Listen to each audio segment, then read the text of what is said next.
Alaska is the biggest state in the USA by a significant margin, but only by pure landmass, because despite its vast size and equally vast supply of natural resources, the state is the third smallest economy within the Union with an estimated GDP of only $68 billion. Of course, a lot of that is simply down to geography. Alaska may be vast, but most of its landmass is relatively inhospitable to human life, let alone major industries, so its population is also tiny. That, combined with its remote location, means that the only industries that have developed there are those that need to be there. From the fur industry to Arctic fishing, oil extraction, and even modern tourism, most of Alaska's economic activity has typically relied on pulling value out of the region and shipping it back to places that don't have the same resources, but are more agreeable to human life. Now, there's nothing necessarily wrong with that, and as an Australian, I'm not one to talk, but this whole system only really works if there is something of value to be extracted from this remote location. Typically, this has been oil, a globally demanded and easily transportable natural resource, but Alaska is running out of the stuff. Its oil production peaked decades ago, and it's been declining ever since. Now, the state has made some interesting investments into its future to combat this inevitability, and those investments are worth exploring individually, but even still, the reality is that while the USA as a whole has experienced incredibly strong growth in recent decades, Alaska has been stagnant, and accounting for inflation, which has hit the state particularly hard, it's actually gone backwards. This is an interesting problem because a lot of Alaska's economy behaves very differently to the rest of the country, and beyond that, it's an increasingly important military and logistics hub, which could be the key to reinvigorating the state. So, how did Alaska become the state it is today? What is really behind its current challenges? And finally, why will it never be allowed to get too bad? Once we've done all of that, we can put Alaska on the Economics Explained leaderboard to see how it stacks up against other US states and entire national economies. Every day, countless bits of your personal information have been collected and sold online without your knowledge. You wouldn't believe just how much data about you is bought and sold every day. Names, addresses, emails, login credentials, and much more. This is not just surprising, but also quite serious. It leaves you exposed to everything from annoying spam to serious risks like identity theft. Luckily, there is a solution to this problem, and that is our sponsor, Incogni. All you need to do is grant them the right to work for you, and they'll do the rest. After I got started with them, Incogni found 89 places on the internet where my data was being sold online, and within an hour of setting it up, Incogni had removed 26 of them and was dealing with more. You don't need to do anything yourself. Incogni contacts and removes you from lists online so you can drastically reduce your chance of cybercriminals stealing your data. So try Incogni now and use our code ECONOMICS at the link in the description and get 60% off an annual plan. Alaska is one of those regions that, due to its location, has held an increasingly volatile position in the realm of international trade and defence. Originally, Russia acquired it for two primary purposes. The first was that they were eager to spread Orthodox Christianity to the New World. Missionary work was prevalent in both the West and the East, and then secondly, upon the discovery of furs, many hunters were encouraged to set sail to establish a trade network there. This by no means was the start of a major settlement though. Conditions were harsh, and even at its peak, less than 1,000 people, almost entirely men there to seek work, made a home in the Alaskan wilderness. Agrarian difficulties in the north didn't help either. The growth was slow, and much of the initial success the Russians experienced with the Alaskan territory was due to expanding their network by placing another settlement in California to establish trade with the Spaniards. Of course, in perhaps one of the greatest land sale blunders, the Russian Tsar sold the Alaskan land, about 370 million acres, to the US in the late 19th century for $7.2 million. According to most references, this possibly amounts to around $113 million today. But as a quick side note, adjusting for inflation from that long ago is very hard because there were different currencies, different countries, and most importantly, radically different pricing indexes between then and now. For example, we don't really care about the price of whale oil these days, but back then it was a major household item, so comparing inflation between two different time periods that far apart is very difficult, even assuming that countries back then measured their economies as meticulously as we do today, which of course they did not. For anti-side tangent over, even without an exact number, everyone agrees that this sale was a massive lost opportunity for Russia and a seemingly endless gain for the United States. Aside from fishing, timber, lead, zinc, copper, platinum and gold found within its borders, the discovery of oil in the Kenai Peninsula proved that the land was going to be a lasting and secure economic base for the US in the coming decades. On January 3rd, 1959, Alaska officially became a US state, and by 1968, Alaska was a significant oil producer, and the industry was contributing more than 20% of the total revenue to the state's treasury. In 1969, $900 million in bids for oil tracts signaled the beginning of the Black Gold Rush. This was a welcome growth industry because even with modern infrastructure, the region is inhospitable to most activity. First off, it lacks fertile ground, and the state has quite a bit of trouble with this particular obstacle. It's a territory that struggles with short growing seasons, fairly cool summers, and brutal winters. As a result, the agricultural industry in Alaska is small, producing primarily cold-hardy crops like hay, barley, potatoes, carrots, and kale. Alaska is twice the size of Texas, but has the third smallest population of all US states. And even with a small, dwindling population, the state isn't able to feed itself. Approximately 95% of the food residents consume is imported. The population is also so small that setting up large big box stores has been slow, so prices remain high. Groceries are around 30% higher than the rest of the country, and the same percentage can be applied to clothing and most other essentials as well. Beyond basic necessities, the cost of living in Alaska is 30% higher than the national average. Basic services like utilities alone are 49% higher than the national average, again due to the small scale and remote location of these operations. In an effort to incentivise residency, Alaska has a number of financial support plans, the most notable being the Alaska Future Fund, a $100 million program that invests in businesses and projects that support core sectors of the Alaskan economy,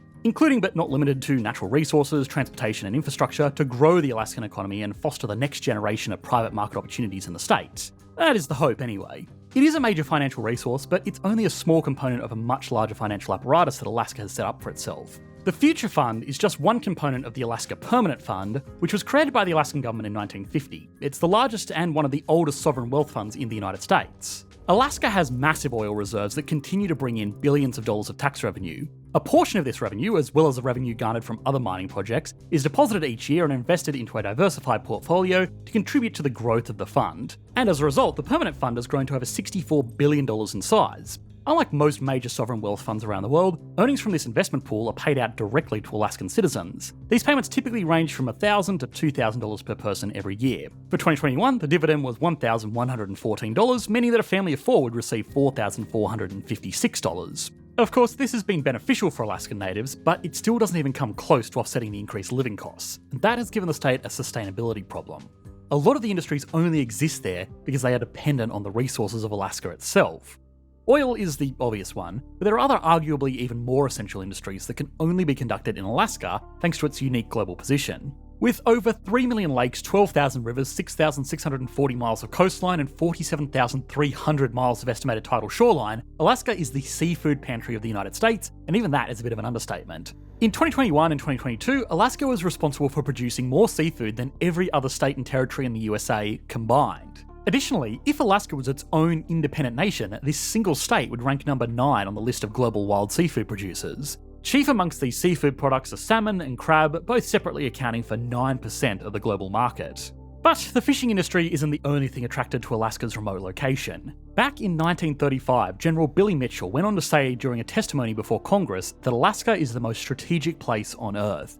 Because Alaska sits along the Bering Strait between the Pacific and Arctic Oceans, it serves as a choke point, giving the US an insane amount of leverage in the Great Circle routes between North America and East Asia. Its unique location is actually the closest centre to a lot of major global cities, so it's become a popular hub for air cargo, as well as a centre for military operations. The Great Circle routes cannot be understated, as they dramatically shorten the shipping distance between these two major continents. Global rivals like China and Russia are also considering this passage increasingly vital for economic stability. Russia specifically has made efforts directly to increase this value, creating a fairly large icebreaker fleet for easy transit, and even establishing a toll system for those eager to take advantage of such a novel service. Although, of course, for now this service has slowed down significantly in the wake of global sanctions. What makes this fascinating is that the Northwest Passage was basically just a legend for much of recorded history, with many expeditions resulting in cataclysmic failure. A fun little side note is that a ghost ship named the HMS Resolute, found later after a lost expedition through the passage, was carved up with some materials being used to make an Oval Office desk for President Rutherford B. Hayes as a present from Queen Victoria.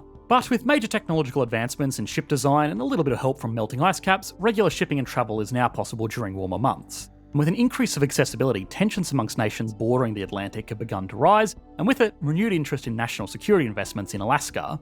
Just this year, the US government made moves to support major projects in the state with the approval of the National Defense Authorization Act, or NDAA. The $923 billion legislation includes 34 provisions that authorize more than $790 million in military construction for Alaska. In fact, this has become such an important priority for the US that military and civilian logistics operations are actually now a larger value-added industry than natural resource extraction. Any other industries that exist in Alaska are really only there to provide goods and services to those working in oil, fishing, or logistics. Now, while those industries bring in a lot of money, they also contribute to one of the state's biggest economic features, its transient population. In 2018, there were 406,547 total workers employed in Alaska at some point. Of these, 84,238, almost 21%, were non-resident workers. The largest number of these in-and-out workers filled seafood processing and tourism positions that are difficult to fill with residents during the busy summer. Now, on an individual level, this represents a number of very lucrative opportunities for college students, foreigners, and men from the mainland. Men being the operative word. In urban areas like Anchorage, the male-to-female ratio is almost even, but in commercial regions, the ratio is over 180 men for every 100 women. Many note that this is becoming a lot more balanced in recent years though. This can partially be attributed to the drop in oil production and other occupations that Alaska was renowned for. That aside, this doesn't negate the fact that a lot of people move to Alaska temporarily to work in these industries before ultimately going back home taking their wealth with them, making the state in many ways more of a remote work site than a regular economy. In other words, Alaska isn't self-sustainable as its own entity, and with a stagnating local economy, it's becoming harder and harder for locals who want to make a life in Alaska to compete financially with the fly-in workers who are just there to collect a paycheck and leave. So what does this mean for the state's future?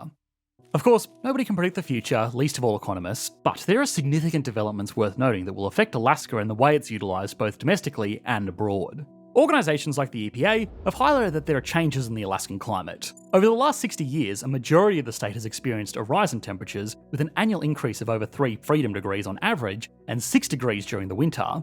The economic consequences outlined by these experts include an increase in infrastructure maintenance and a major hit to fishing, which is, again, the third largest industry in the state. But these changes, from an exclusively economic standpoint, can also be a potential advantage depending on how they're handled. Temperatures in the state have increased far faster than in most parts of the world, which means beyond just being an air logistics hub, it could be an ocean shipping hub as well, because if the Arctic melts, there will be sea routes across the top of the world between major northern economic centres. The rising temperatures could also to some extent put an end to the agrarian limits Alaska has had in its past. For most of its history, farming was severely limited because of the extreme cold. But with a more hospitable climate for agriculture, this could be a valuable source of revenue to combat the loss of other industries. These cases are all theoretical. What's not is that Alaska won't be allowed to get too bad. Being part of a federation like the United States can have major benefits. It's a massive umbrella providing a significant amount of funding towards the maintenance of programs and services like income security, education, and infrastructure. $1.3 trillion in federal grants was given to state and local governments in 2022 alone. In other words, if one of its member states is struggling, there are mechanisms to help it out, especially if that state is so strategically important to the system as a whole. And with the crisis unfolding across Eastern Europe, the flow of federal funds into Alaska won't be dropping anytime soon. Of course, that's great for the state as a whole, but it may not be as good for the residents and newcomers who need to continue to live in this very expensive area with a shifting jobs landscape. Unemployment amongst locals has been a consistent issue, as a lot of jobs just go to seasonal workers who can find work elsewhere in the off months. When compared to the rest of the US's state unemployment rates, Alaska ranks as the third worst in the nation, only falling behind New York and California. Regardless of the support it may receive from the US as a whole, an isolated economy so dependent on such a small handful of industries is always going to have a level of instability that may not show up in headline economic output figures, but will certainly be felt by people trying to make what most see as an industrial outpost into their home. Okay, now it's time to put Alaska on the Economics Explained leaderboard to see how it stacks up against other US states and entire national economies. Alaska has a GDP of just under $68 billion, which makes it a small state by US standards, only behind Wyoming and Vermont. But the economy of the US is simply massive by global standards. If Alaska was its own country, it would be home to around the 85th largest economy in the world, in line with Slovenia and Belarus. Even still, it gets a 5 out of 10. That output is spread out over a shrinking population of just 733,000 people, meaning it has a per capita GDP of just over $92,000. Now that is an incredible number, which is more than $10,000 higher than the national average of the US, which is itself very high by global standards. But it needs to be taken with a grain of salt. A lot of economic output is created by people who don't live in the state full time, so while they drive up production figures, they don't drive up population counts, meaning that the actual situation for most Alaskan residents is less prosperous than these numbers might suggest. Even still, by nominal figures alone, it can only get a 9 out of 10.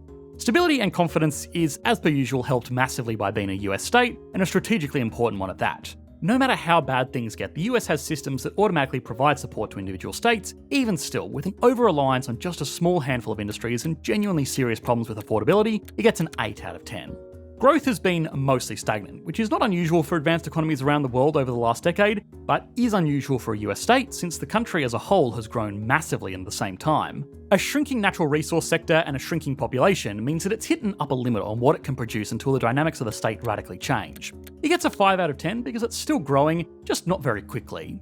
Finally, industry. The shrinking oil industry has been mostly offset by tourism, fishing, and logistics, but that's an offset. And Alaska is the least economically complex state in the USA. It still gets a 7 out of 10 because those industries are still highly value-adding in their own right, they just don't quite have the same scale as the rest of the US.